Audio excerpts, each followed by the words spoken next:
Todo o processo que Deus fez na minha vida começou com o joelho de um casal. Meu pai e minha mãe. Fui nascido e criado dentro do Evangelho.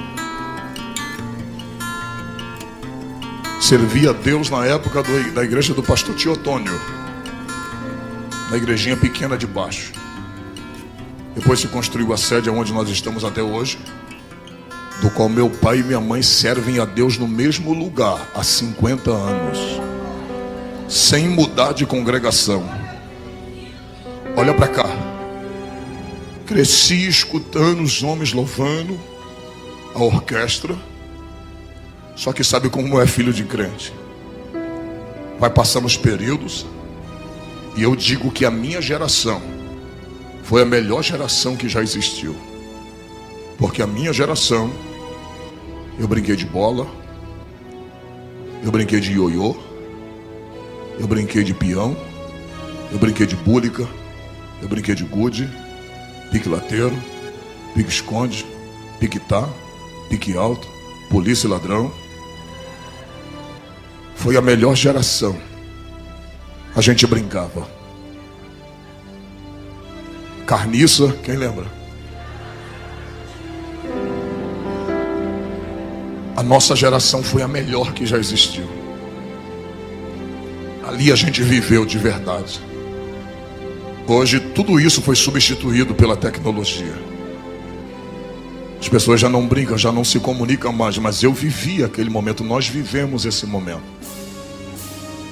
E só que a gente vai crescendo, vai saindo da adolescência.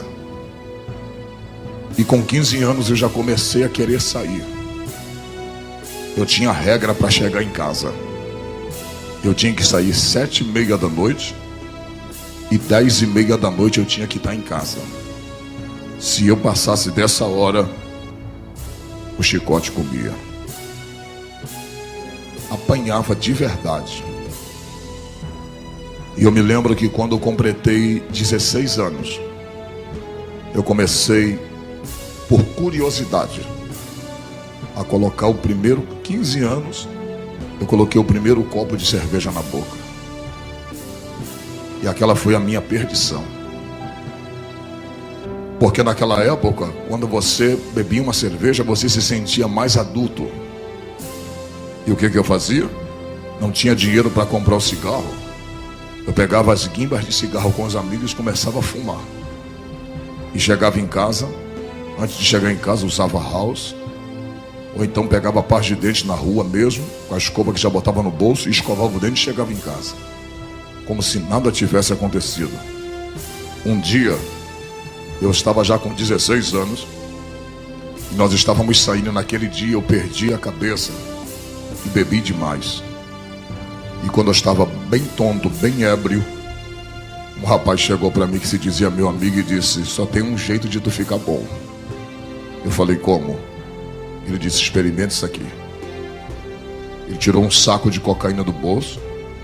Eu falei: como se faz isso? Ele preparou aquela trilha para mim e eu cheirei aquilo. Quando eu cheirei, o efeito do álcool foi embora na hora, cortou. E olha como é que o diabo me pegou. Eu disse: então vou precisar pelo menos de um saquinho desse toda vez que eu beber. E toda vez que eu ficar bêbado, eu cheiro isso aqui e fico bom. E eu comecei dessa forma a me aprofundar no vício da cocaína. Foi assim que o diabo foi me pegando. Dali eu comecei a trabalhar e comecei a ganhar bem. Eu ganhava dinheiro toda semana. E R$100 há 20 anos atrás era dinheiro. E pelo menos do salário que eu tinha, R$100 eu pegava. E começava a não já querer comprar sacos. Eu comprava gramas de cocaína. Comecei a arrumar amizade com os rapazes da boca de fumo. E ali eu comecei a usar muita cocaína. Passei a usar cocaína, e quando eu ficava bêbado, eu ia, cheirava e ficava bom. Só que o tempo foi passando. Com 17 anos eu já achava que eu era dono do meu nariz. Eu já estava extremamente afundado na cocaína. Daí, eu já não queria mais gastar dinheiro. Aquela cocaína que eu pegava no morro, a gente já trazia para a Comenda Soares, aonde eu morava. E dali, nós pegávamos aquela cocaína semi-pura, que nós tínhamos contato, e pegava aquela cocaína e colocava tudo quanto era desgraça ali dentro. Pó Royal, colocava xilocaína, Doril, tudo ali, misturava. E fazia aquela grande quantidade de cocaína. Então já não passei a ser mais usuário. Eu já passei a traficar. Eu mantinha o meu vício. Dali, a gente já começou a comprar armas, a usar armas. E nisso o diabo foi afundando a minha vida, sem eu perceber. Só que existia dentro da minha casa, e existe. Ela mora na casa dela e eu na minha. Mas uma mulher que não deixava de orar.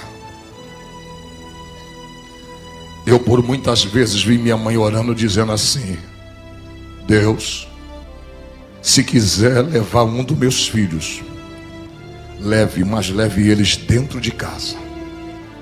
Não me dá o desgosto de ver nenhum dos meus filhos estirado na rua.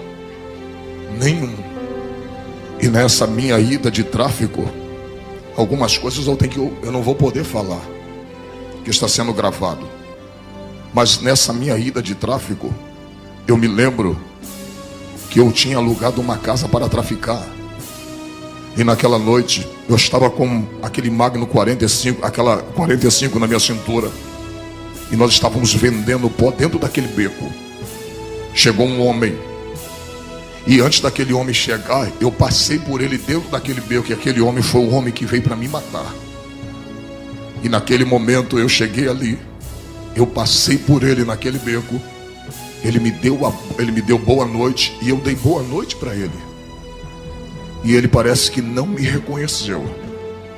Aí você fala assim: pastora, foi só uma coincidência. Não. É Deus cegando os olhos do teu adversário. Eu passei por ele. E quando eu saí para fazer uma outra situação, entregar uma carga, como a gente dizia, entregar uma quantidade de cocaína a um determinado lugar, os meninos que estavam lá disseram: Trovão, um homem veio te procurar. E ele não estava só. Até as pessoas que estavam do lado de fora, irmãos, não conseguiram me ver. Eu estava me escondendo no seu esconderijo.